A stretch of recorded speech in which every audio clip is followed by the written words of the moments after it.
Good afternoon and good morning, ladies and gentlemen. I know some of you are from across the water to our west, while others are to our north, and potentially some are to our east. We are here in Johannesburg, welcoming you to a webinar which is part of a series of webinars and research, as many of you may know, that we have been undertaking now since last year. It's about a year into this project that looks at the macroeconomic impacts of the COVID response in 6 African countries. My name is Elizabeth Sideropoulos. I'm the Chief Executive of the South African Institute of International Affairs, one of the partners in this project, and it's also great to have with us today our fellow partner in crime, so to speak, from the Center for the Study of the Economies of Africa, based in Abuja in Nigeria, CC, and it's great to have the Director of Research here with us, who will be speaking to you at the, will be giving closing remarks, Dr. Adeniran. It's also really great to be sharing the opening session with Dr. Ariane Dahan, who is the Senior Program Specialist in the Sustainable and Inclusive Economies Program at the IDRC, which is the funder of this project. The IDRC has been working, and both Dr. Dahan and a number of other colleagues have really been very supportive, both intellectually as well as operationally and organizationally, as this project is executed. And it's really great to be working with you on this project. I'm not going to say too much by way of introduction. I will be moderating the presentations and the panel discussion. And I want to give enough time to us to actually also be able to have a bit of a conversation and a discussion after the panelists and the presenters have completed their presentations. I will introduce them when we move to that session. I won't go into their biographies. The biographies are being dropped into the chat box, so for everybody to see. Indeed, the same for the agenda this afternoon. So please consult that. Just some housekeeping as far as the people in the room are concerned. Please do remember to keep your mics muted if you're not speaking, and to conserve bandwidth if you're not part of the conversation at that particular time. Happy for you to turn off your camera. In terms of our audience, our attendees, you're most welcome to place comments in the chat, but preferably if you have specific questions, we'd ask you to put it in the Q&A box. Please identify yourself as you would do in a normal event. Please identify yourself and indicate where you're from, and if you wish for that question to be answered specifically by a particular presenter or panelist. I'm going to stop there.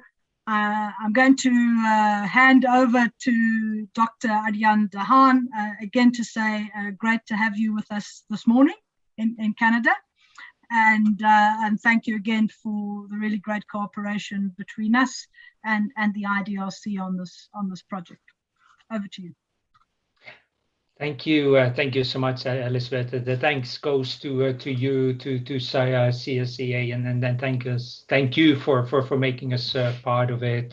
Thank you to the other organization, Code, and many of the people, including from central banks and so on, and many participants for joining this. This is such an important event, and indeed we're happy to participate in that. As Elizabeth said, I am program specialist at Canada's International Development Research Centre, and I'm speaking to you from Ottawa, which is on the land of the Indigenous Algonquin people, and we acknowledge that each and every time that we speak in public, and the importance of our own colonial history here is so important, and hence that acknowledgement.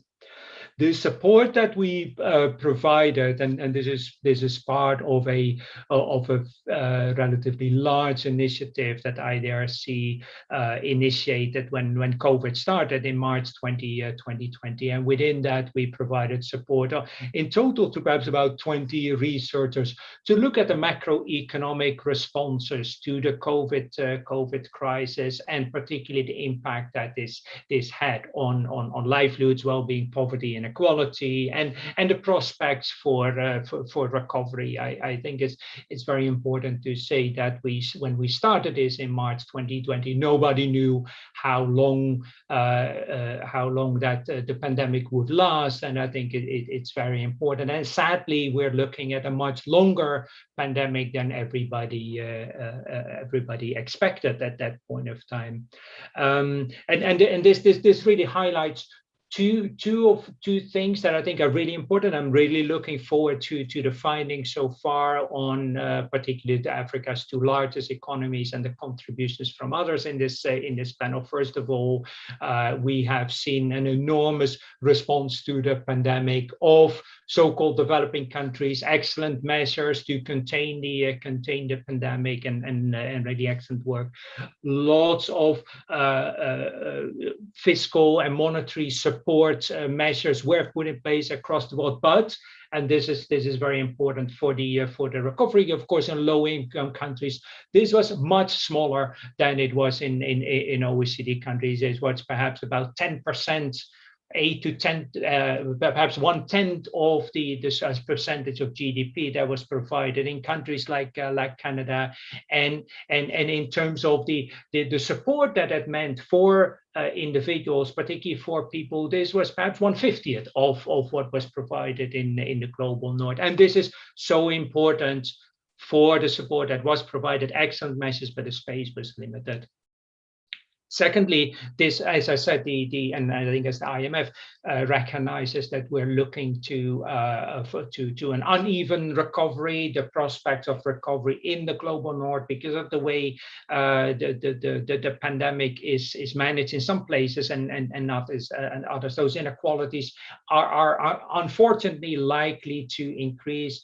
What we see in many countries is that many of the measures that were put in place are already being withdrawn because of the lack of fiscal space that exists. And top of that, and I know certainly for Nigeria, this is a very important issue. The growing debt crisis is narrowing this even more. And all that is to say that makes the research on understanding the macroeconomic impact of the crisis and the policies that can support managing that pandemic and hopefully recovery ever more important. And it's so important from the IDRC perspective. This is a global problem, but the solutions are context specific, and that's where the research that many of you, all of you, have been doing is so important. So again, thank you very much, Elizabeth. It is a great privilege to join you, and looking forward to the proceedings. Right, thanks very much, Ariane. And I think you highlighted some of the most important developments and impacts that we have seen on the continent as this COVID crisis becomes so protracted. You know, I think earlier in the year, last year we were hoping that in 2021 we might be talking about a post-COVID, and I think certainly. This is going to drag on for much longer. And also from a health perspective, whereas last year, I think many African and developing countries seem to have been doing much better. I think the figures in 2021, and there's been some interesting research done about excess mortality across Africa and other developing economies. We've seen that has caught up with us as well.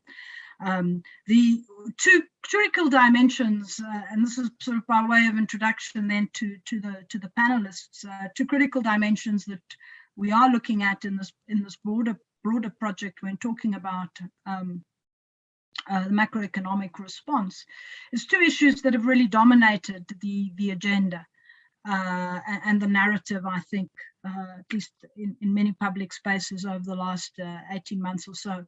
And the one is the disproportionate impact on women of this pandemic, particularly in the developing world, because of high rates of informality, the fact that even where there isn't informality, women have had to take care of the family, of kids not being at school, as well as a high proportion of health workers actually being women. So one of the dimensions of the work that we're going to be doing over the 3 years, and as I said, this is the first year, includes looking at gender impacts and gender considerations in macroeconomic and how governments develop macroeconomic responses. And the other dimension relates to issues of the green recovery. That again has been very much in the news and in the discussions and in the debates, whether you're talking at the G7 or the G20. And again, what does that mean for low income, lower middle income countries in the developing world who are already seriously constrained in terms of their fiscal space, their debt, their rising debt, and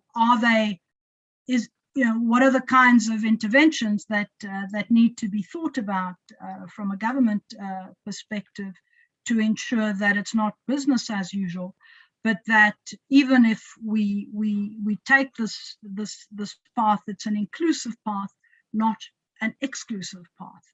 And so I think a lot of thinking and reflection has gone into how we can use this COVID crisis as an opportunity for a more inclusive transition.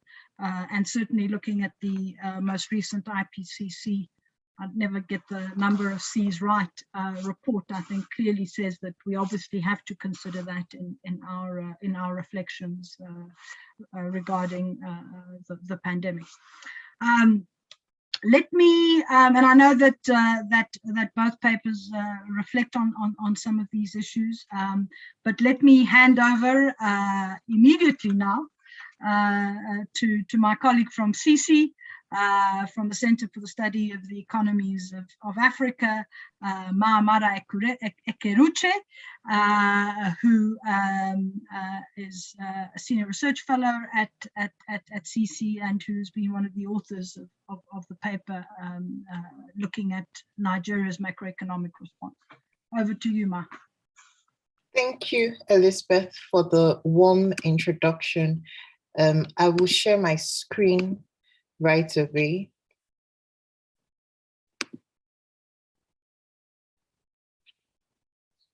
Okay, please let me know if you can see my screen. Okay, great. Good afternoon, everyone. Today I'll be taking us through the Nigeria case study for the macroeconomic impact of the pandemic in Africa. And the paper was co-authored with my senior colleague, Dr. Adedeji Adeniro. So we will first take a look at the impact of the pandemic on the macroeconomy, touching on key aspects: economic output, sectoral output, so agri, manufacturing, services, public finance, foreign exchange, exchange rates, inflation, the CBN, so Central Bank of Nigeria, the development finance interventions that were put in place, monetary financing as well of the CBN. Then we will move on to the pandemic's impact on key development outcomes. So looking at employment, business performance, food security, and also the extent of the government's coverage, the coverage of the government supports. Then the third, we'll look at the macroeconomic policy responses that have been deployed. So fiscal, monetary policies, also exchange rate policies as well. And then finally, we'll look at the lessons for for LICs and lower middle income countries. So what has the impact of the pandemic been on Nigeria's economy? First off, on economic outputs, the lockdown measures that were put in place from about March in 2020 to, let's say, July 2020, and also the impact of the pandemic on key trading partners, so China, European Union countries as well, it led to severe economic contractions. In Q2 2020, we recorded an economic growth rate of negative 6.1%, experienced a recession in Q3, but then quickly recovered in Q4, experiencing positive growth rates of 0.11%. Now, this economic recovery was as a result of the performance of two main sectors, so the agri sector and the services sector, non-oil sectors in particular. The 2020 data shows that subsectors such as telecom and info services, so think about MTN, Airtel, Globalcom, financial institutions, mostly banks, and then querying. These subsectors were responsible for the economic recovery that we experienced. And it's intuitive considering that even during the lockdown period, the services provided by these sectors, so whether it's internet usage or mobile services or even banking services, they were still in high demand even during the lockdown period. However, the pandemic severely affected our public finance. So the data shows that government revenue as a share of our economic outputs declined from 8% to 5% between 2019 and 2020. Not only because of the slowdown in economic activities during the pandemic, but also because the oil sector is very crucial when it comes to generating government revenue in Nigeria. So the oil sector, accounts for over half of our government revenue. And as we may recall, the oil sector was severely affected during the pandemic. Oil price was negative at some point. This impact on the oil sector also, severely impacted our foreign exchange markets, considering that the oil sector accounts for 80% of our foreign exchange earnings. So there were severe volatilities in the foreign exchange market, leading to the CBN devaluing the naira multiple times from about 307 naira in March, devalued again in June, finally to 379 naira to $1. Now, considering that the economy is significantly import dependent, so annually we import up to $100 billion worth of goods, this had its toll on the prices of commodities. So inflation increased from February 2020 to February this year. Inflation increased from 11.5% to 14%. It's about 18% as we speak. Not only because of us being import dependent, but also because of other issues, insecurity in food producing regions, closure of our land border with Benin Republic, removal of fuel and electricity subsidies. All these have really contributed to the rising prices that we're now experiencing, particularly for food produce. Moving on, the impact on development finance, whereas the CBN, Bank of Nigeria, was already playing a proactive role in providing the private sector with loan guarantees. During the pandemic, it's all the more, provided these credit facilities to the private sector. So all through 2020, the CBN provided about 2.2 trillion naira, which is the equivalent of about, I think, $15 million all through 2020. Again, the CBN had to cover up for the government's budget shortfalls, providing funds to the government. About 8.3 trillion was provided in 2019, which increased to about 10 trillion in 2020. Now, moving on to the pandemic's impact on key development outcomes. The paper uses the data from the COVID-19 phone survey in Nigeria, which was largely done by the National Bureau of Statistics with the help of the World Bank, to identify the impacts of the pandemic on key development outcomes such as employment, business profitability, also food security. So for unemployment, what the paper finds is that at the peak of the pandemic, so in April, when the lockdown measures were just put in place, about 57% of the respondents were without jobs, compared to 23% before the pandemic started. And this is, you know, understandable considering the country's large informal sector, where people are required to, you know, leave their houses daily to make a living. Even for the formal sector, you know, there were SMEs, even large scale companies that had to let go of workers or follow workers. However, what we see is that as the months progressed, so by December, only about 30% of the respondents were without jobs. However, the unemployment rates did not return to the pre-pandemic unemployment level.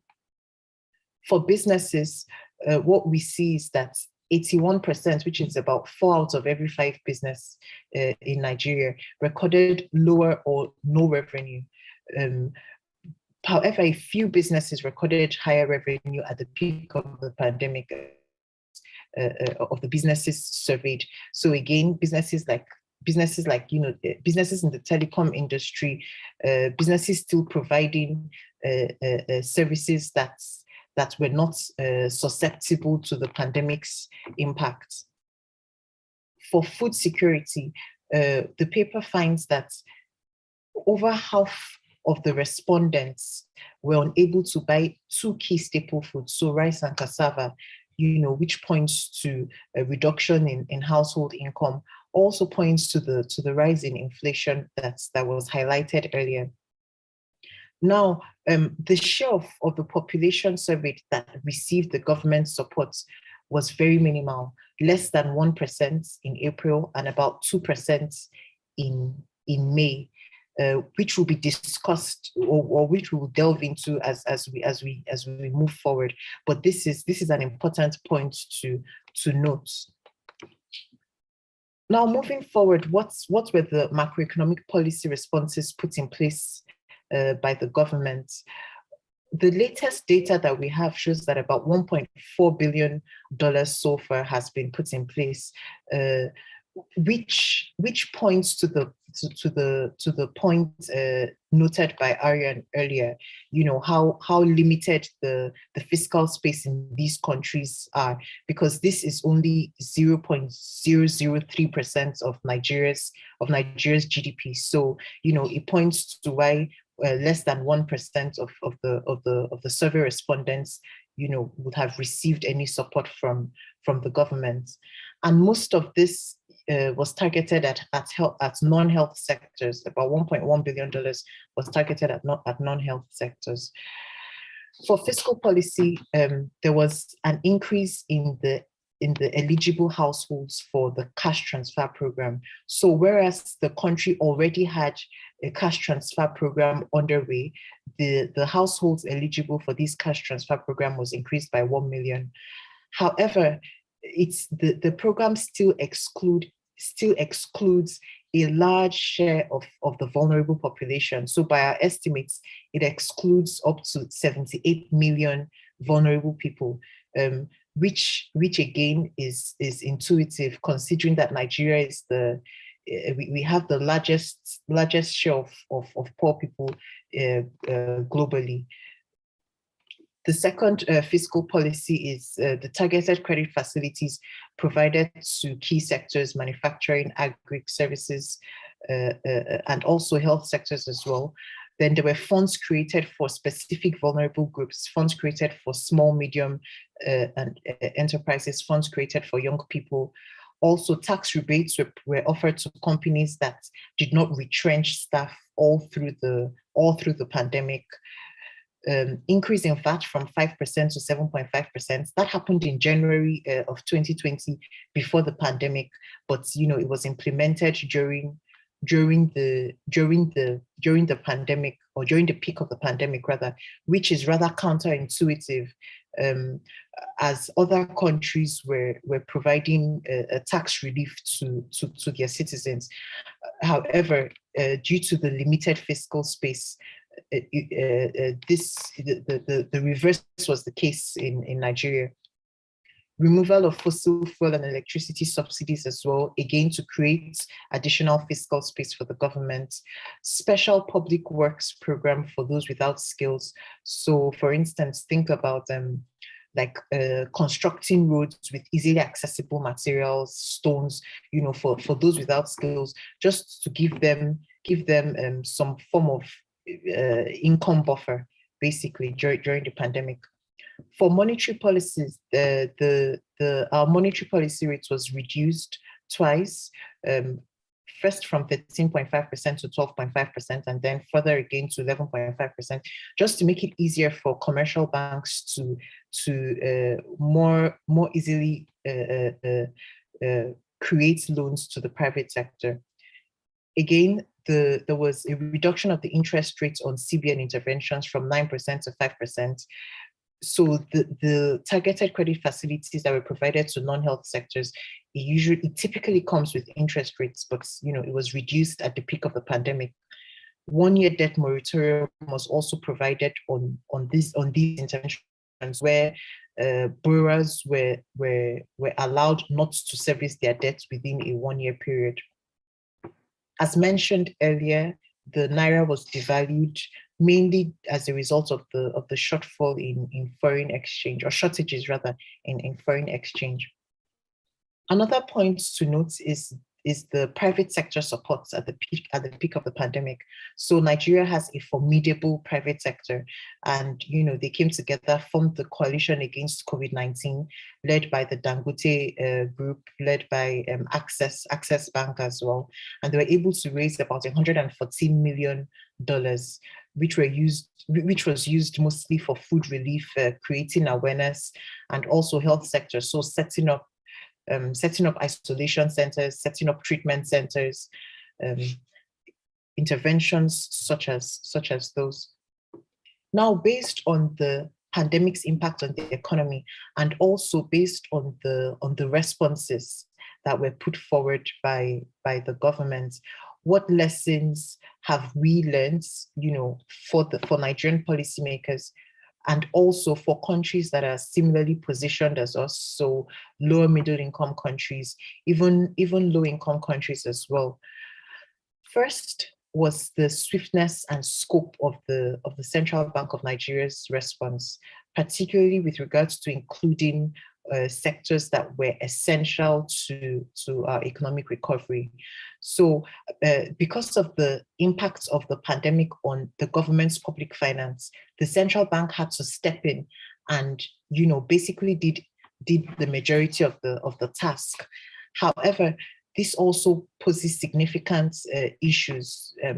It basically increases the risk exposure of the CBN in the event of large-scale private sector default. So there's a case in point is the Anchor Borrowers Program, an Aggregate Development initiative where farmers were unable to pay back the loans. Some thought the loans were grants from the government. Some knew that it was a loan, but they just didn't pay back. Also, the monetary financing going on has its effects on inflation, as we have seen from pre-pandemic period to now.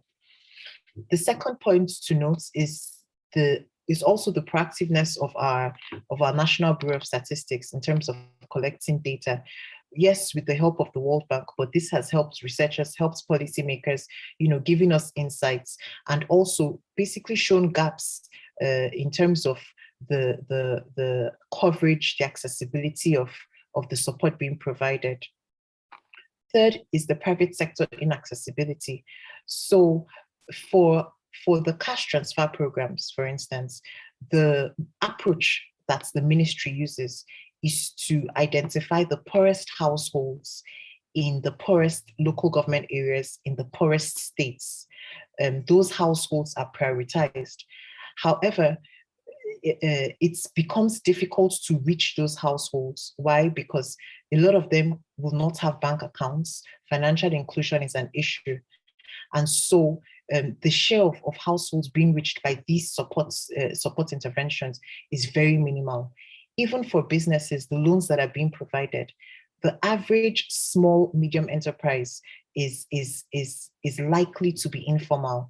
And so identifying these businesses and reaching them, was also a key issue. Even for those with for businesses in the formal sector, a lot of the loans still had to be collateralized because of the because it's more difficult to assess the creditworthiness of the firms. The fourth point is the limited business support. The support to the private sector was mainly in form of loans, whereas other countries, we saw tax cuts, we saw moratoriums on debt repayment. Although the CBN encouraged commercial banks to provide moratoriums, this was largely not adhered to. Wage subsidies were not provided. And so it was the case where for firms that received these loans, they still had these existing financial obligations. And so it basically defeated the purpose.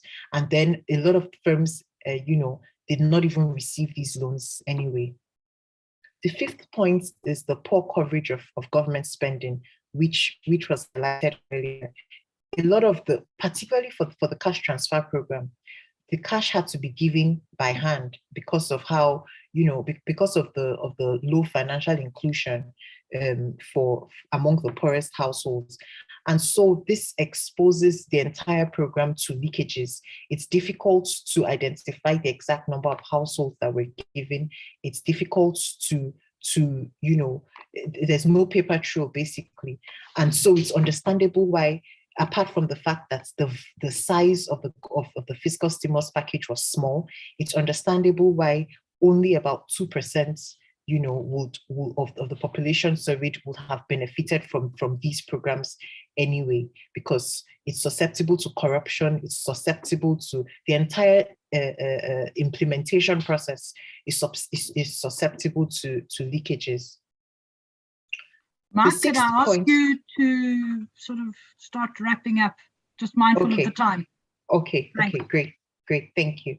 The sixth point, which Elizabeth highlighted earlier, was how the policy responses in a lot of developing countries, they were not aligned to development goals. So for Nigeria, both the design and the implementation of the programs, it totally lacked a gendered approach. So we see in countries such as South Korea, where childcare subsidies were provided, particularly because of the impact of the pandemic on women. So Elizabeth mentioned how women are caregivers, how they make up a larger share of health workers, which is very true. But then, this wasn't taken into consideration when the programs were designed and implemented. Other SDG sectors as well, education was paid relatively less attention. Also, the need to build fiscal buffers. The pandemic all the more showed how vulnerable the public finance system is in Nigeria. The heavy reliance on oil, and so strategies such as curbing tax evasion and avoidance. We have one of the lowest tax GDP ratios on the continent, 6% relative to about 17% continent-wise. Improved management of natural resource revenues, streamlining governance structures. And then finally, the need to build underlying systems. In a case where a well-built social protection system already exists before any crisis, it's easier to identify and reach vulnerable households. In a case where fiscal buffers have already been built, it's easier to increase spending during times of crisis. In a case where the informal sector is significantly small, it's easier to identify registered businesses and then reach them during times of crisis. Thank you for listening, and I look forward to your questions. Thank you. Great. Thanks very much, Mike. A very good sort of analysis of where Nigeria is and its journey over the last 18 months. I think a very important point, which I think you make also in the paper, I think you mentioned it in your presentation, is the importance of statistics and having statistics. And one of the challenges I think many African countries have is they don't have sufficiently developed statistical services that can be the first sort of step in terms of determining your response as a government. But then there is a whole bunch of other factors that determine whether the response is effective or not. Let me then move on very quickly to the South African case study. And let me invite my colleague Conrad van Gas, who is SAI's principal investigator on the COMPRA project, who will be talking about a paper that our colleague Palesa Shipalana had produced some months ago, and Conrad has also updated some of the analysis in that regard from that paper. Conrad, over to you.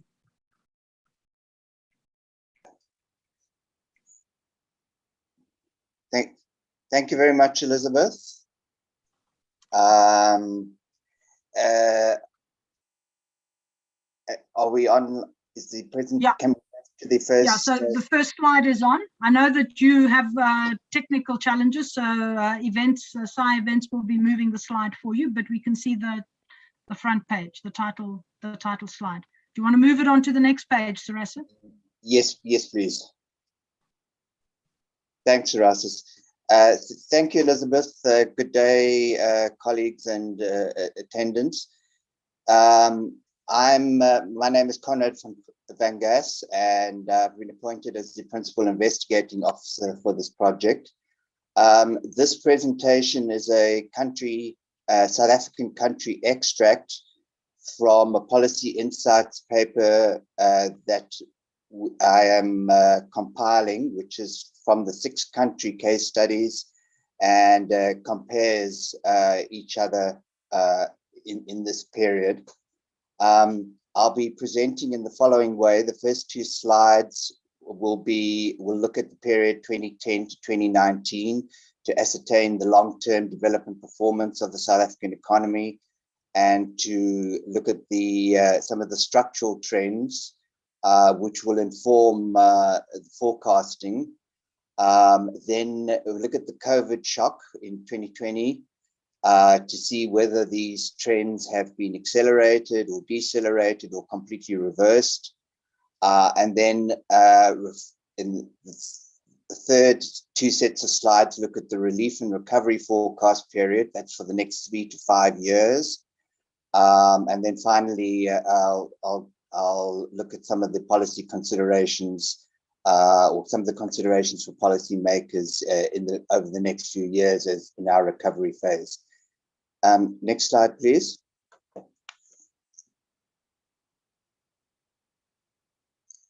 I do apologize for this being a little bit dense and wordy, and I hope you'll be able to see the detail. In the first instance, I just want to compare South Africa with the rest of sub-Saharan Africa to put it into context. South Africa is the only major upper middle income country in sub-Saharan Africa, and it constituted 18.6% of the subcontinent's GDP in 2020. What's relatively unique about South Africa is that its ratio of investment at 12.4% of GDP is well below the subcontinental average of 22% and of any of the case study countries. Furthermore, it's the only case study country with a net foreign direct disinvestment over the period 2010 to 2019. Just to say that this is a long-term trend and doesn't take into account the change of government in 2018 when there was an inflow prior to COVID. Another relatively unique feature of South Africa is that it is the most open economy in sub-Saharan Africa. 30.2% of GDP is comprised of tradables. GDP per person is well above the average at 12,932 international dollars, which is nearly three to four times the sub-Saharan average. Extreme poverty is at about 18.7% versus 42% of the rest of the subcontinent, but inequality is notably higher. So the Gini coefficient is at 0.63, very high by world standards, versus 0.49. Part of the further uniqueness of South Africa is its labor market, which is quite different from elsewhere in the subcontinent. 83% of the labor force is employed in the formal sector versus 25% in the rest of the continent, and only 10% in the informal sector versus 56%. What is also unique is that there are a greater proportion of women employed in the formal sector than men. And this is unusual in the continent and is a fairly recent development in South Africa as well. So next, to go on to the what has been happening over the past 10 years. In other words, the 10 years prior to COVID, 2020, South Africa has experienced a structural deceleration of growth, and this has turned into stagnation over the past 3 or 4 years. The rates of investment have decelerated and declined since 2016. Foreign direct investment accelerated until 2017 and averaged minus 0.1% of GDP for that period. So it reads currently, but it should read for the entire period, 2010 to 2019. This is indicated in the decline in South Africa's sovereign risk rating, which was investment grade early on in the period. BB plus, according to Standard & Poor's, is now BB minus, and that is speculative grade. In terms of international trade, the growth of tradables has been lower than that of the domestic economy,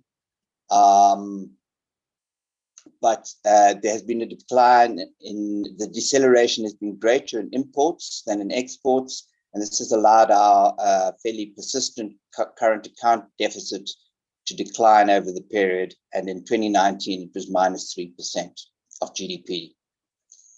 Unfortunately, surpluses on the financial account were insufficient to counter these current account deficits, and this is furthermore reflected in the fairly rapid depreciation of the South African rand against the dollar, and that's been by an average of 7.85% per annum over the period.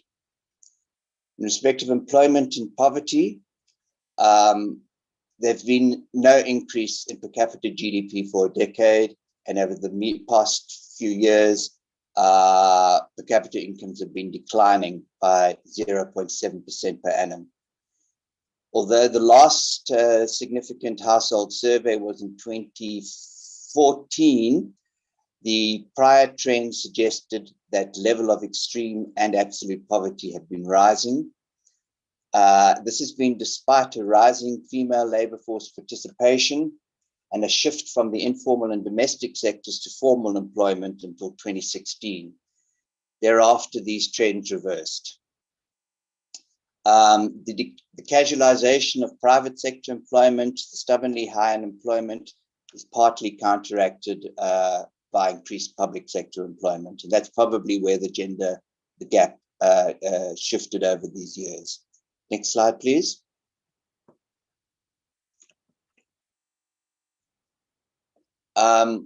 This now looks at some of the policy levers. Again, what's unique about South Africa is that it's a considerably greater percentage of GDP is collected in revenue. That's about 28% versus 16% over the subcontinent. And 40% of GDP is in the form of government spending nearly double that in the rest of the continent. The consequence, the deficit gap is much wider, nearly 3 times as wide. General government debt stands at 77.1% of GDP, a bit higher than that of the sub-Saharan average. Generally, the capacity of the central and commercial banking system to finance rising government, corporate and household debt is much greater. The broad money supply is valued at 83% of GDP versus 40% in the rest of the continent. Banking assets are considerably higher, greater than GDP.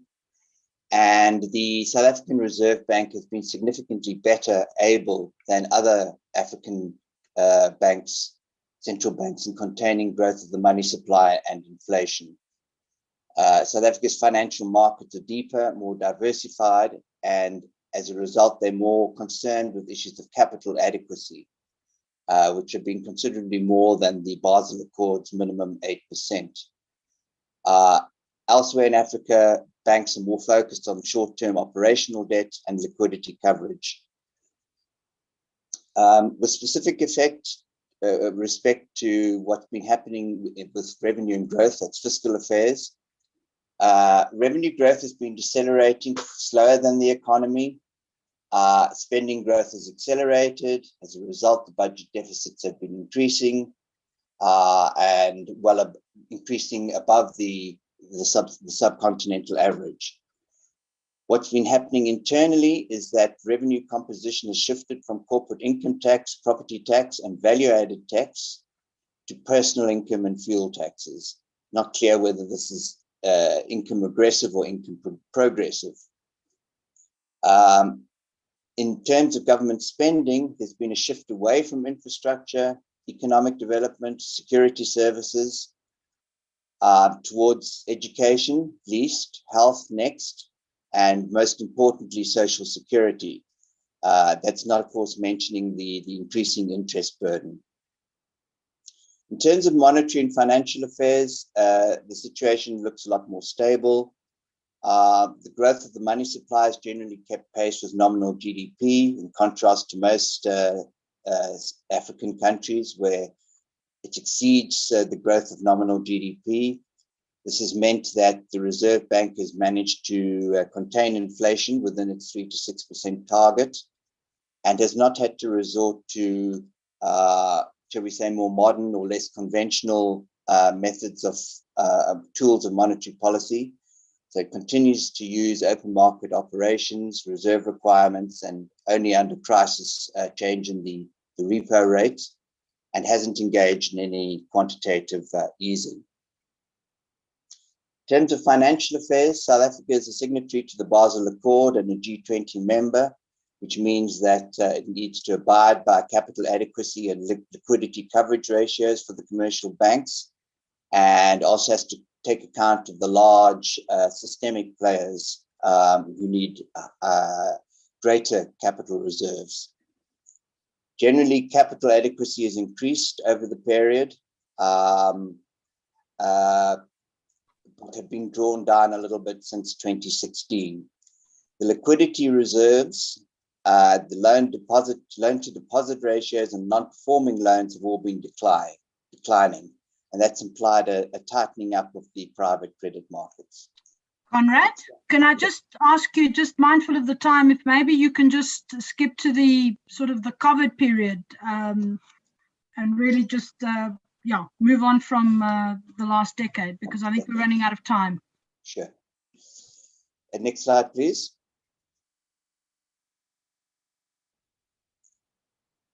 Okay, so the results of the COVID shock are fairly general across the world.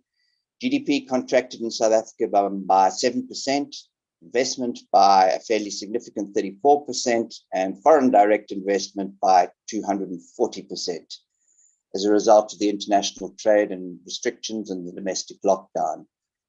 In order of the most severely impacted industries, there are construction, transport, tourism, manufacturing, mining, commerce, finance, and personal services.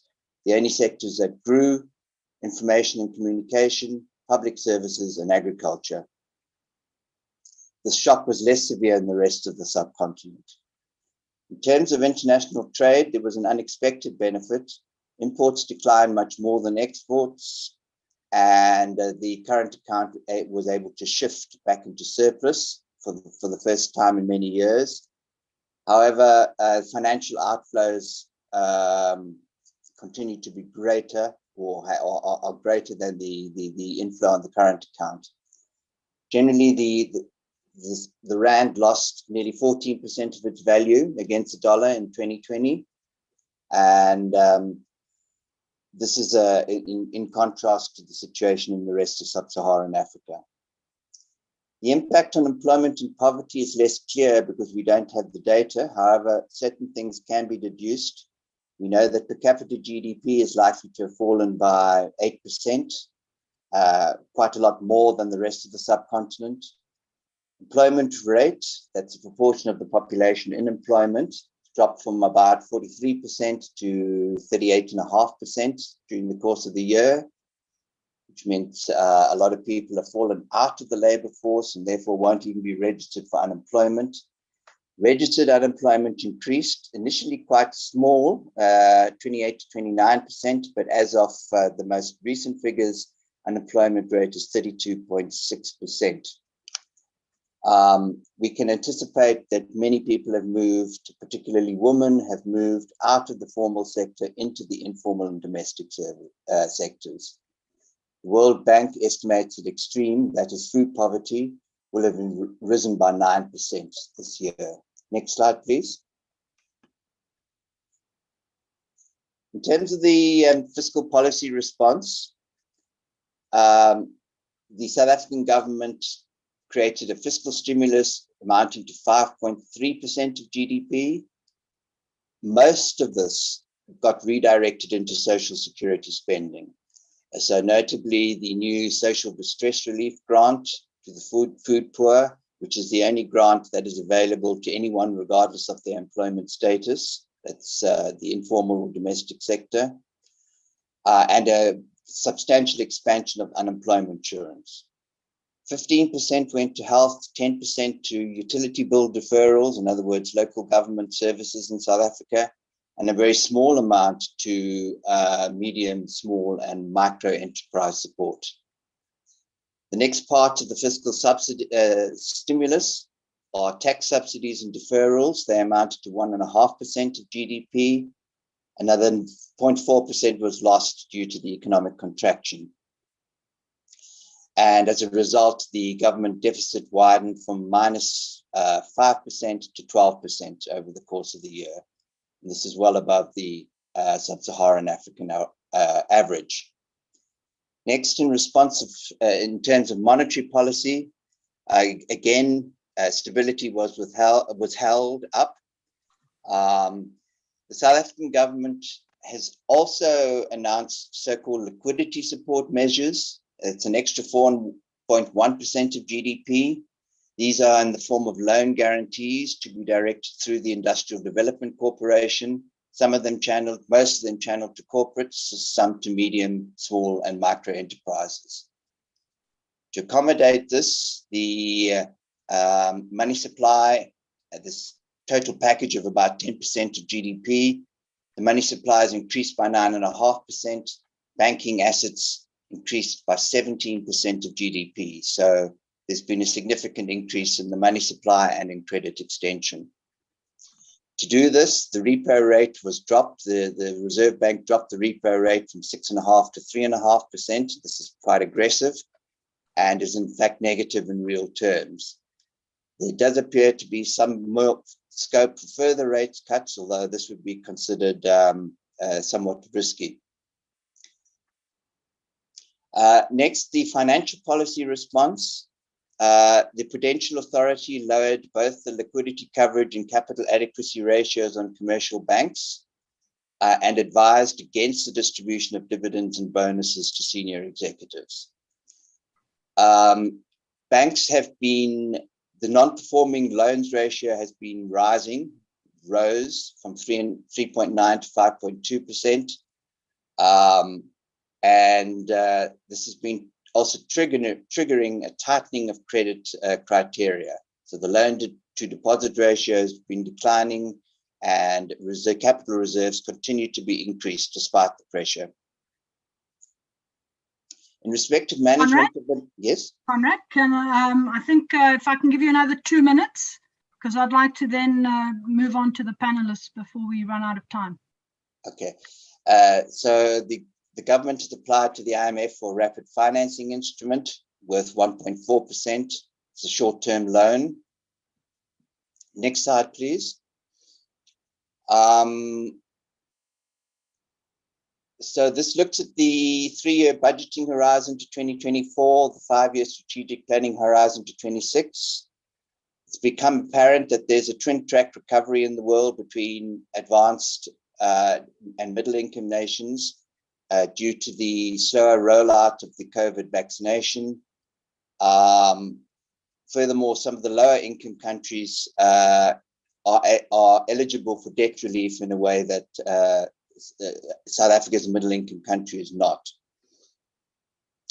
The general question is whether the projections, which are generally based on a return to the long-term structural growth path, are realistic, pessimistic, or optimistic. And given the most recent developments in South Africa with the damages of July unrest, a 3% contraction of GDP is expected for 2021. And that tends to imply a medium-term recession for the next couple of years. In terms of international trade, we may continue to get current account surpluses, but that's likely to be countered by financial outflows. The IMF continued to predict a decelerating depreciation of the rand to dollar exchange rate. In respect of employment and poverty, it's really a matter of degree, but structural unemployment will increase. There'll be a shift into the informal domestic sector and an increase in absolute and extreme poverty. What's less clear is whether income inequality will widen or narrow, whether the gender gap in formal employment will dissipate or widen, and whether labor force participations will increase or decrease. Next slide, please. Many African countries have the option to move up the debt relief ladder with the IMF.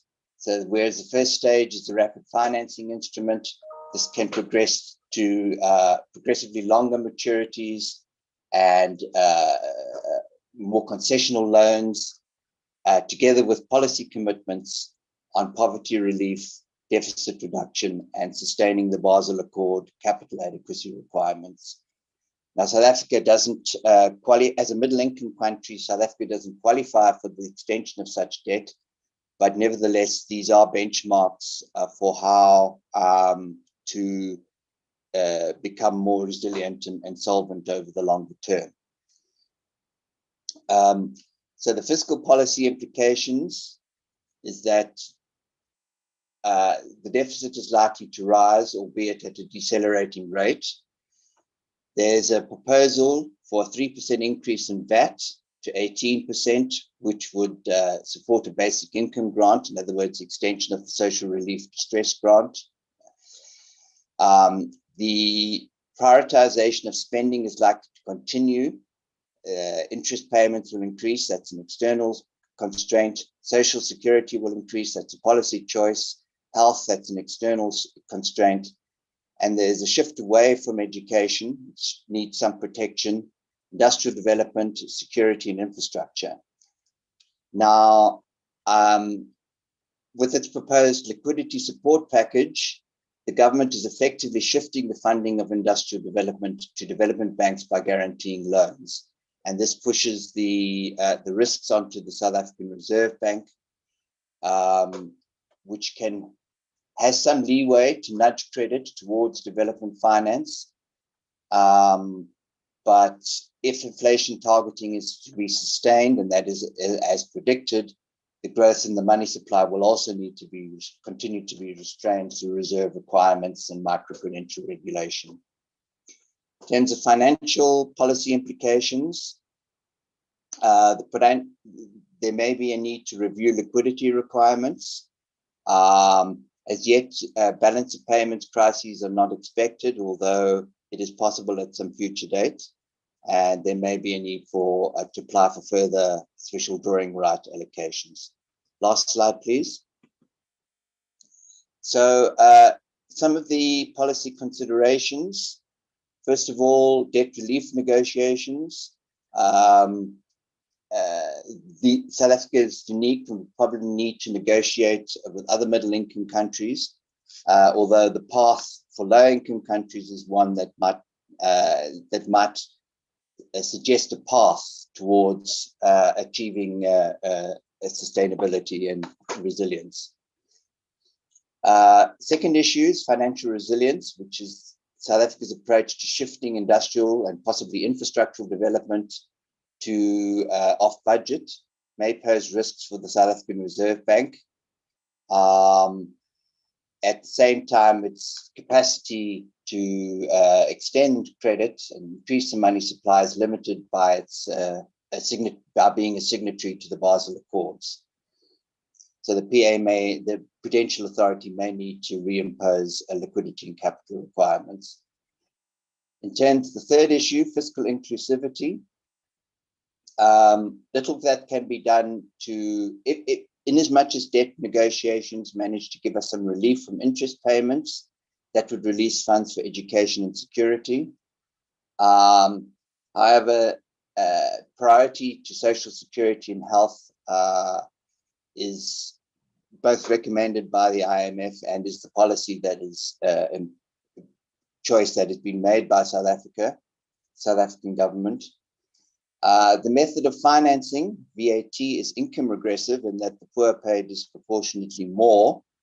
And unless there are differential rates on basics and luxuries, that will counter some of the redistributionary impact that is intended. The other issue here is that any attempts, it may be possible to raise the corporate income tax rate with the new minimum global minimum tax proposal that has been agreed by the G20. And the final issue is relating to green investment.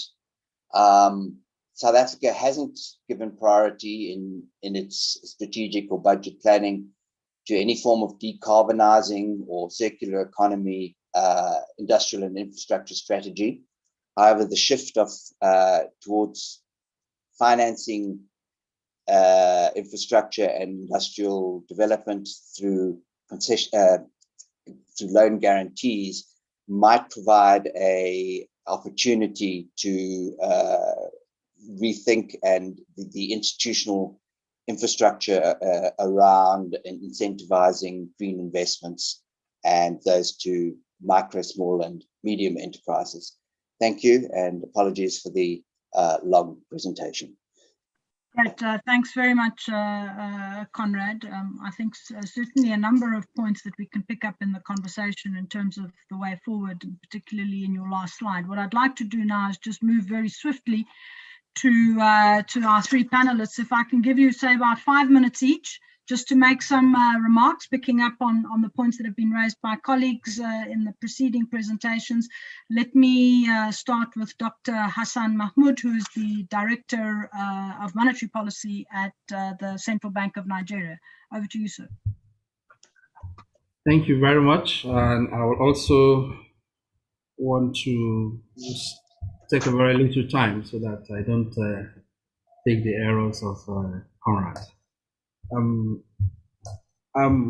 Thank you very much, Mara, for a very brilliant and detailed analysis of trends in the Nigerian economy. I'm going to be picking on a few of the points, particularly CBN interventions and risk exposures, issues around MBS, and also the limited access to the financing. In terms of CBN intervention, here are huge resources. contrast to what is happening in South Africa, where quantitative easing was not, even though there are issues of stimulus packages that went into the economy. But substantially, the recovery we saw in the Nigerian economy was largely driven by more or less monetary and fiscal intervention, of which the higher proportion of it was monetary intervention, including financing of government budget and also financing of some real sector interventions by the central bank. This had some implications in the sense that this also transferred to some effect on the exchange rate, transferred some effect on money market rates, and how those developments, truncated to inflation rate and the exchange rate pressures, which at the end is also given some concern to the monetary authorities in terms of, one, the balance sheet of the central bank, which was highly exposed to this.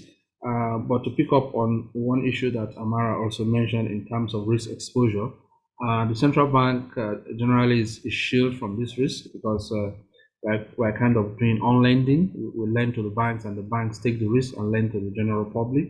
So we have a shield there because the margin of the interventions, the central bank does not disburse interventions directly. It gives it to banks, other development banks, or even other financial institutions, including commercial bank, and at a margin, and those now on lend to the general public and absorb the credit management, risk management, or credit risk management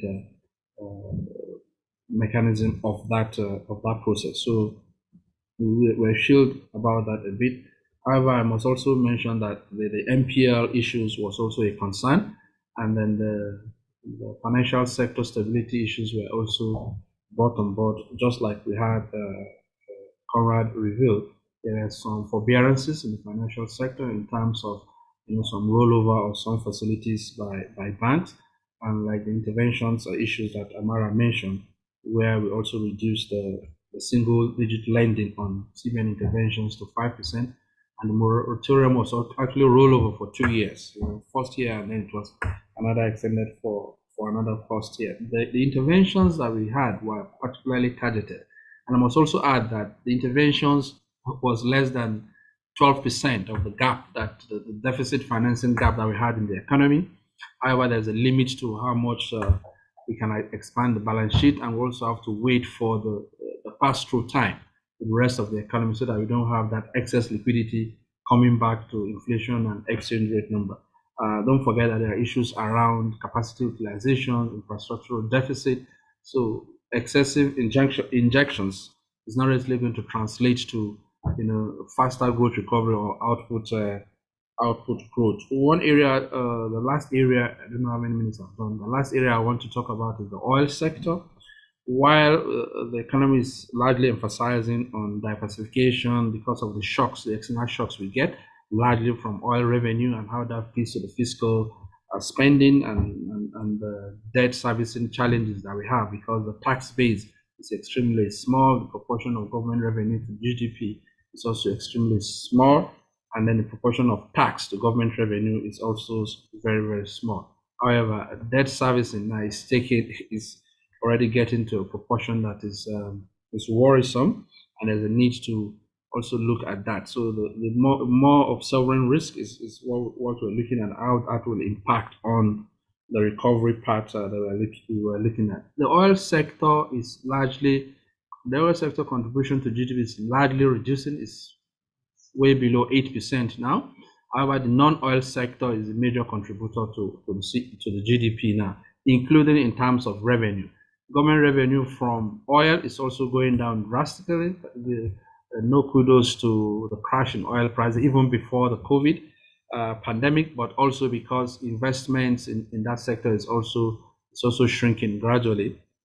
And with this paradigm shift to fossil fuels, from fossil fuels to renewable energy and clean energy and green issues, we start seeing even global demand for that going down. So we're largely shifting away from that, and that has helped in cushioning some of the impact of the COVID, because there are some consolidations before the COVID. Otherwise, it was a double whammy for Nigeria. Oil prices crashed before the beginning of 2019, and then at the end of 2019, we saw the COVID hitting very badly. The last part will be on gender balance and issues around access to these facilities. Yeah, it is important to also stress that the MBS was very, very instrumental in helping in a lot of this, particularly in terms of central bank intervention. The statistics is extremely important. However, the penetration of financial inclusion constraints are also largely due to access to some identifiers that you can use to extend credit to the public or to the general rural population. But there were facilities targeted at rural women. Specifically, we had what we call the Rural Sector Intervention Fund, of which 60% of that fund was targeted at women, particularly rural women. And then there are new initiatives now such that such funds are not necessarily cash transfers. They are also funds that are paid to vendors that provide inputs for agricultural activities and all other engagements in that agricultural value chain. I think that's for now. Let me just stop there so that other members can also make their Great. Thanks very much, Dr. Mahmoud. Let me move on then quickly to Dr. Paul Lockwe, who's the Senior Program Specialist at the IDRC, and he's in Nairobi. He joins us from Nairobi.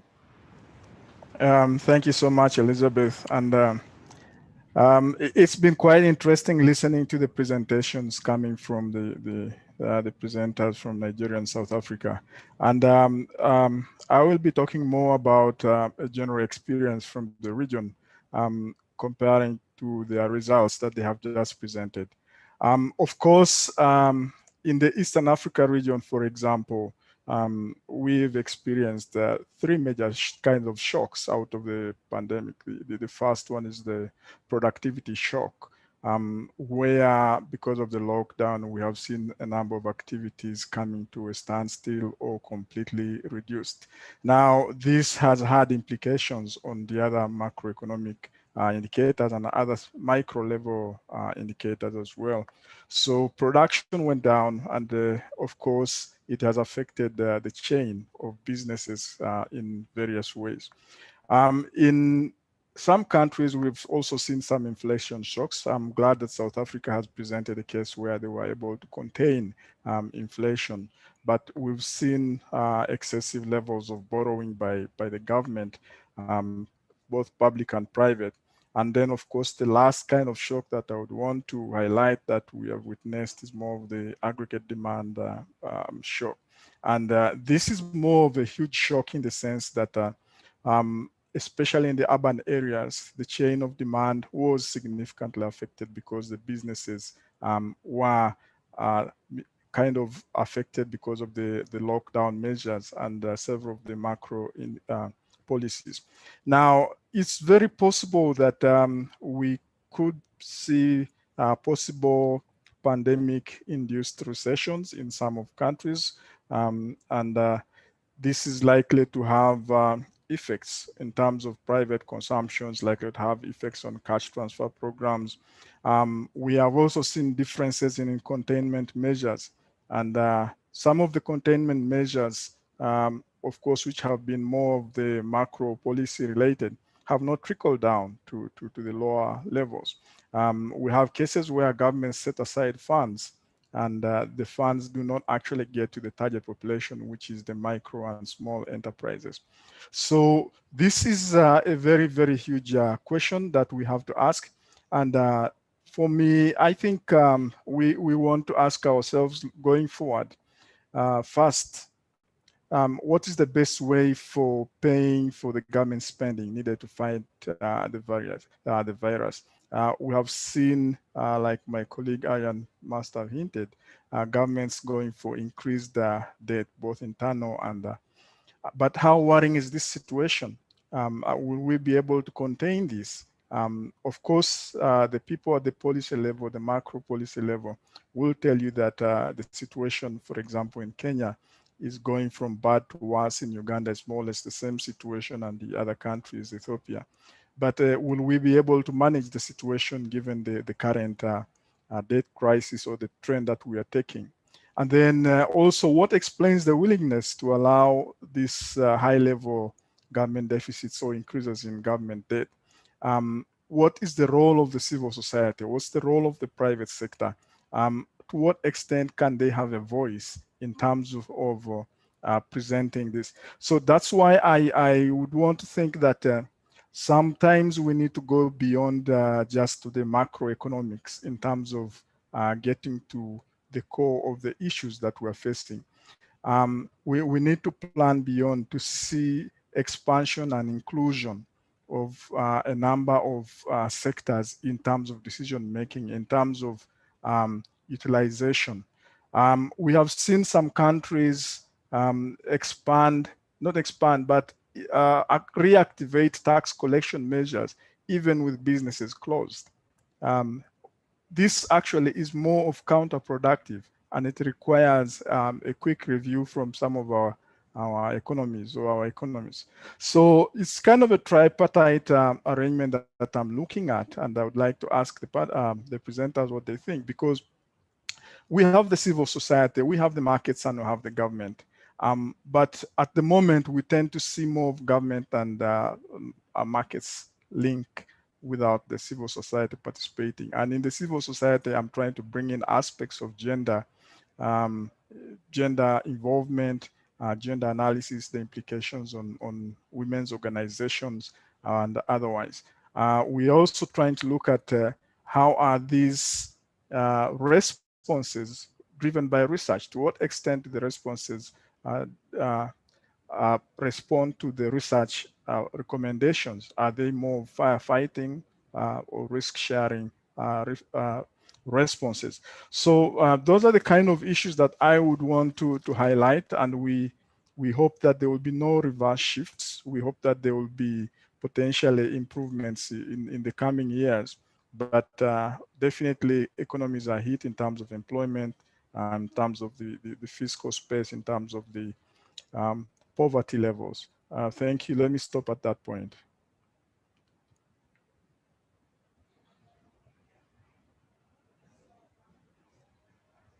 You are muted. Yes, sorry. I said, thanks very much, Paul. And I said, looking forward to 2030, the biggest, of course, setback has been, it was always going to be a challenge to attain the 2030 goals, but I think the pandemic has set them back even further. Let me then move on to our colleague from Peru, from Latin America. I'm not sure whether the J is pronounced J, Miguel. Jaramillo. Okay, so let me welcome Dr. Miguel Jaramillo, who is the senior researcher at the Group for the Analysis of Development in Peru. Over to you, and thanks for joining us. Thank you, Elizabeth, for the invitation. Thank SAIIA for inviting me. It's a pleasure to be here with us and sharing some of our experiences on these challenging times. Let me first give you some background, because I think it's important. I think performance within the context of the pandemic has a lot to do with history. And in the case of Peru, we were coming from 2 decades of growth. Peru was a growth started in the region, but at the same time, there were a number of areas that were not touched by this progress. Among them, particularly important during the pandemic was government services. Health services and otherwise are still poor, and that has a lot to do with the impact that the pandemic is having or has had. And the other main structural feature to understand responses to the pandemic is informality. High levels of informality. 70% of the labor force works under informal arrangements, either in informal firms or informal firms through informal contracting or no contract at all. So this is the context, and what we found is in the face of the pandemic, poor containment, very restrictive measures from the outset, but what misplaced in a lot of cases, a stringent lockdown from the beginning, even in regions where there wasn't any cases of COVID as yet. And this translated in severe restrictions to economic activity.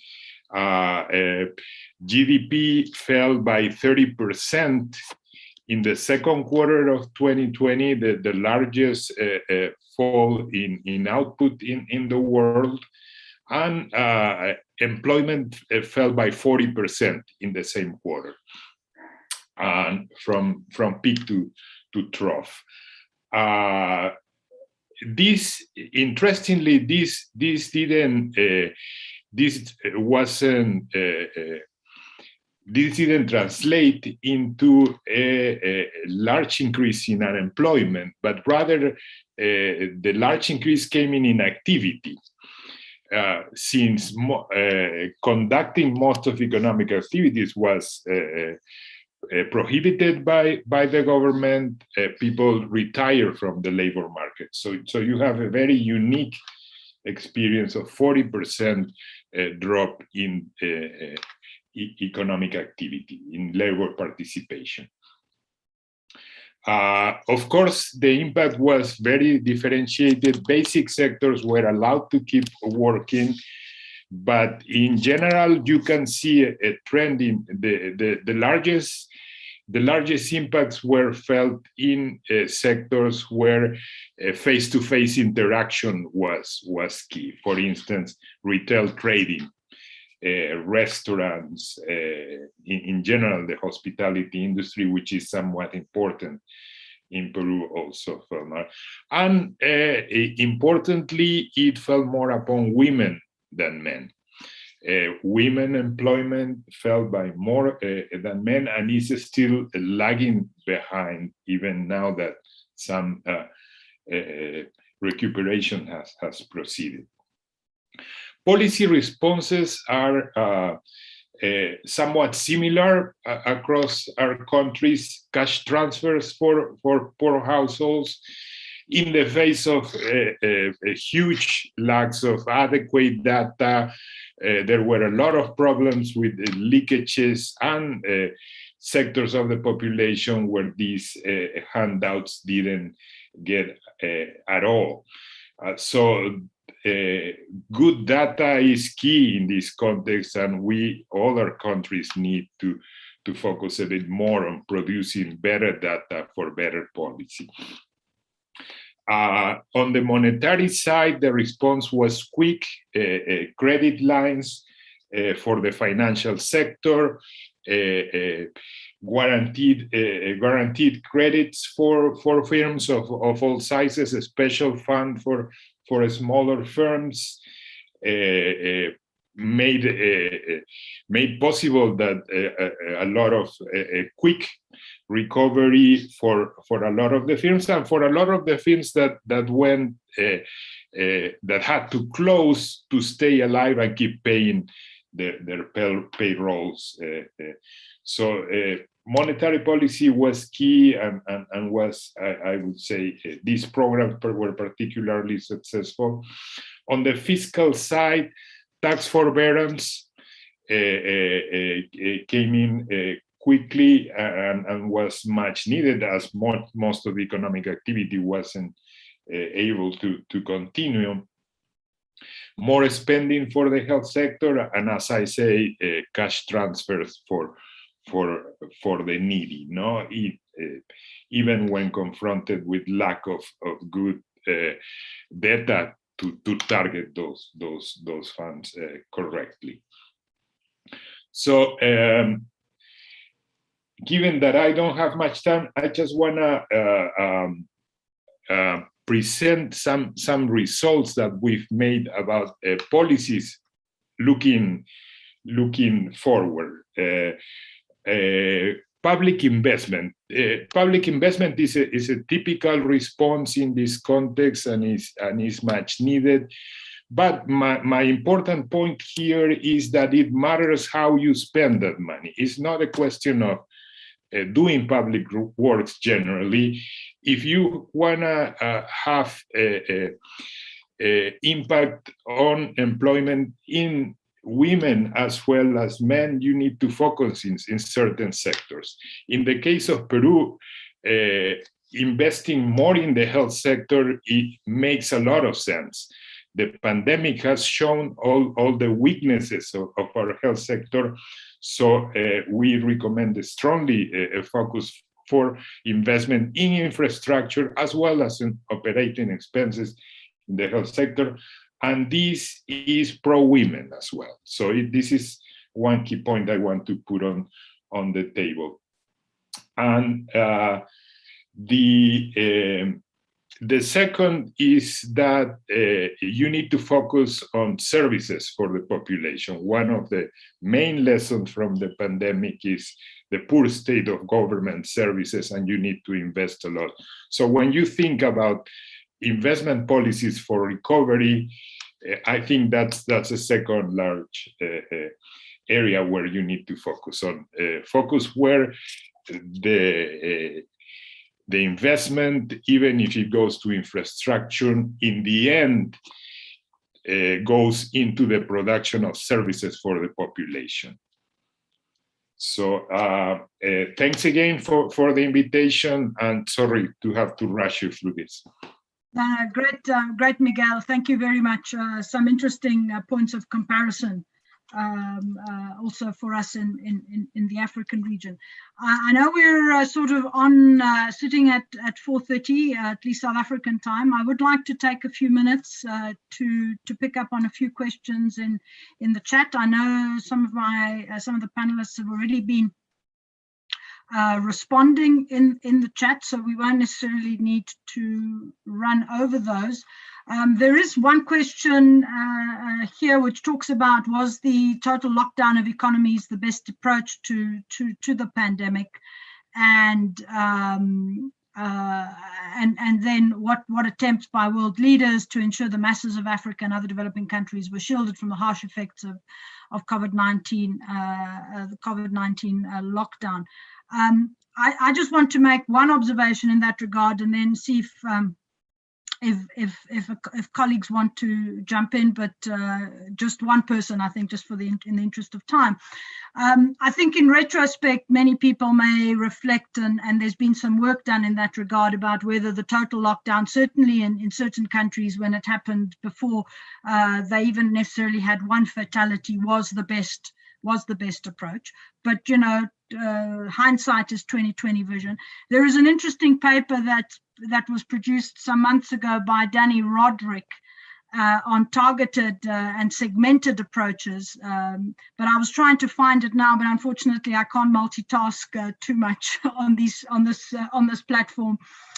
But there is some interesting work in that regard that indicates that probably the total lockdown was not necessarily the best way, and certainly from when you time it and how you time it and all of that. I mean, just on the African thing, and here I want to I'll make some comments because it's also some areas that I've been working on, and then ask colleagues to add in.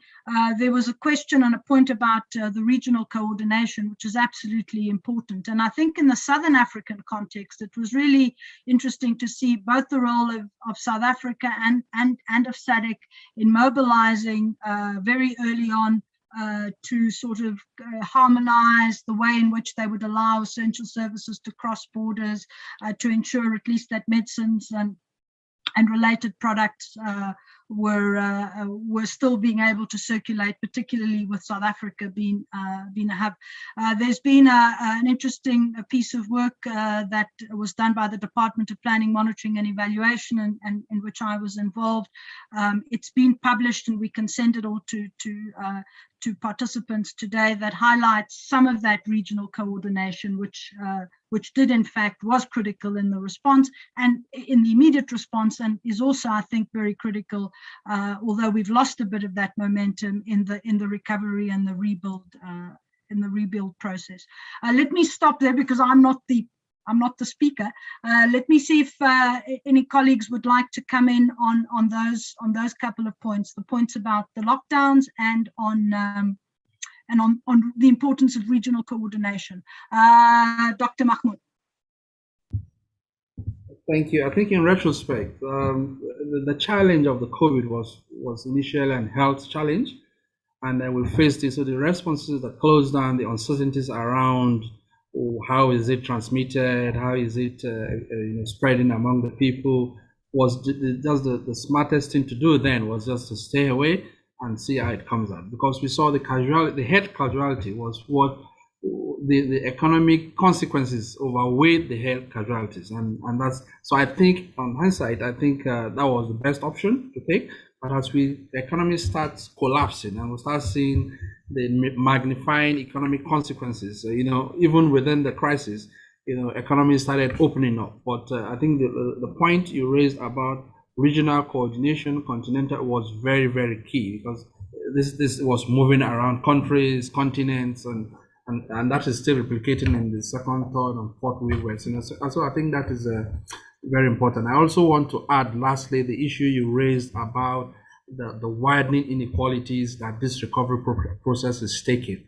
It's really a quagmire in our faces now, and we're seeing that impact is magnifying and intensifying poverty, particularly for the low-income countries and even the most vulnerable groups. So you see the poorer people are getting poorer, while the banking system and the services sectors were recording profit and improving their businesses.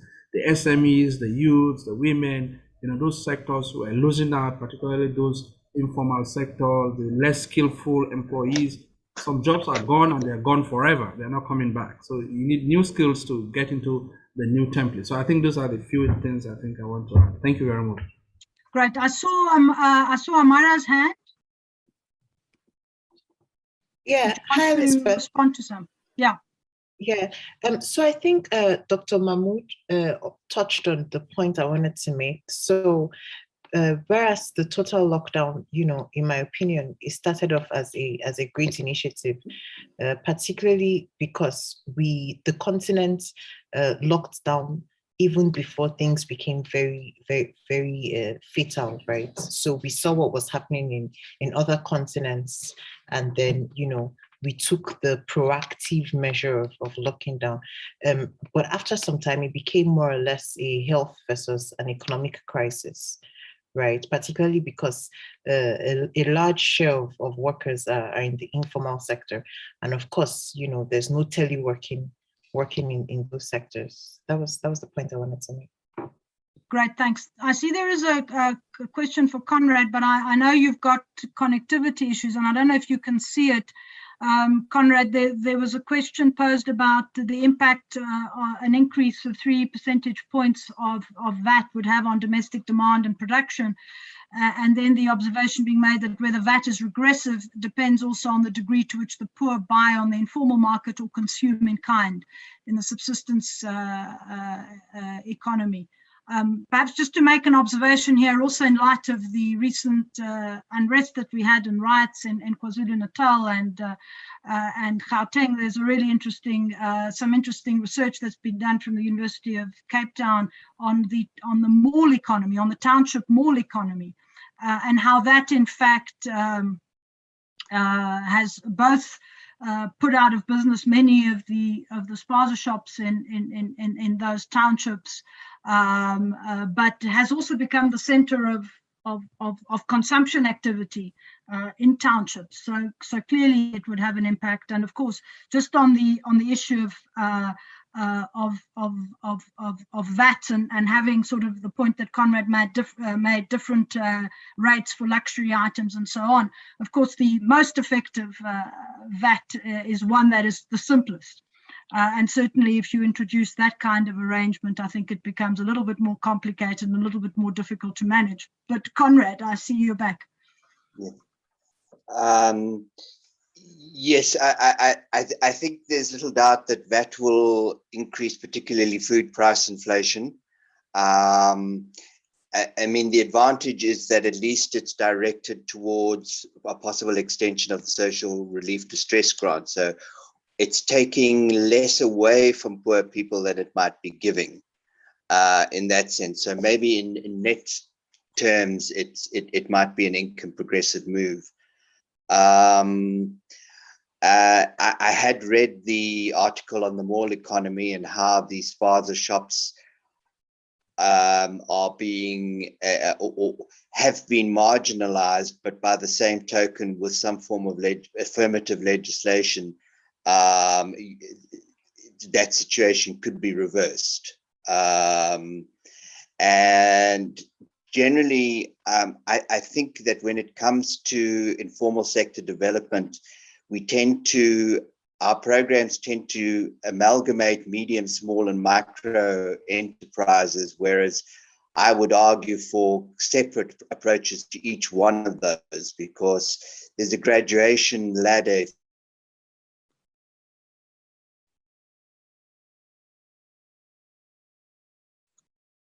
Conrad, I think you've frozen, or is it just me? Colleagues, have you lost me, or have you lost? He's frozen. Yeah. Okay. All right. It's a very interesting point, by the way. I'd really love to hear the continuation of that. I think he's frozen. I mean, he's been battling with, he's doing it on his phone, unfortunately, so it's very awkward. Okay. Well, what I'm going to do, so as not to waste any more time, is let me move on to my colleague at CC for closing remarks. If so, Dr. Adedeji Adeniran, if we are able to bring Conrad back for the last few minutes, just to finish what he was saying, that's fine. Otherwise, unfortunately, we'll have to get back to you on this again. Over to you, Adedeji. Oh, thanks, Elizabeth, and thanks everyone for your participation at this webinar. I mean, over the last 1.5 hours, we've discussed pertinent issues to the continent around economic recovery. And like we all have assumed, COVID has indeed had a devastating effect. In fact, we can argue that it has been an economic pandemic on the continent. Our government has indeed responded from various data that we have seen today, but actually the scope and the scale of these responses is limited. And this part of discovery we are seeing in Africa, the story has changed from what globally we call V-shape. Our own recovery is looking more like an L-shape, which means we are very slow recovery. And in this discussion today, and one thing that actually piqued interest, or I learned a lot, is not just looking at counting the problems, but counting the way forward. And I want to just thank the panelists and presenters for a wonderful job to make this a very interesting and educative. And to our participants too, I want to thank you for your time and your contribution to make this a very successful event.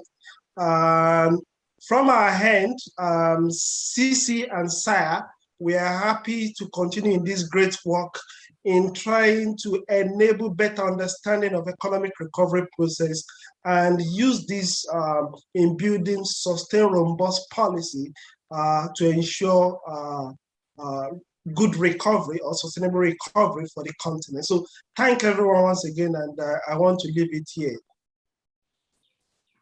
Great, thanks, Adedeji. I see Conrad is back. I don't know, Conrad, if you really want to just finish very briefly the point you were making before you froze.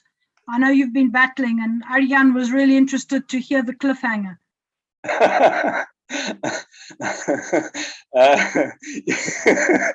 I'm sorry, I do apologize. I'm having dips in my broadband connection, and it's been plaguing me for a while, and I'm afraid I've forgotten what the cliffhanger was. Okay, I think it had to do with separate facilities for micro, small, and medium-sized enterprises to really target fiscal relief. Yeah, because I think they all have specific situations. Yes. And profiles that are not sort of generic across the the broad sector of MSMEs. Okay, let's leave it there. Thanks, Conrad. Thanks, Adedeji. Thanks, Amara. Thanks, Dr. Mahmoud, Dr. Okwi, Dr. Miguel Jaramillo, and thank you all for participating. And of course, to our partners in Ottawa, Canada, and in Abuja. It's great to be working on this. Thank you all very much. Thank you. Bye. Thank you for the invitation. Thank Bye-bye. you very much. Thanks, everybody. Stay safe. Bye-bye. Thank you. All right, thank you. Bye.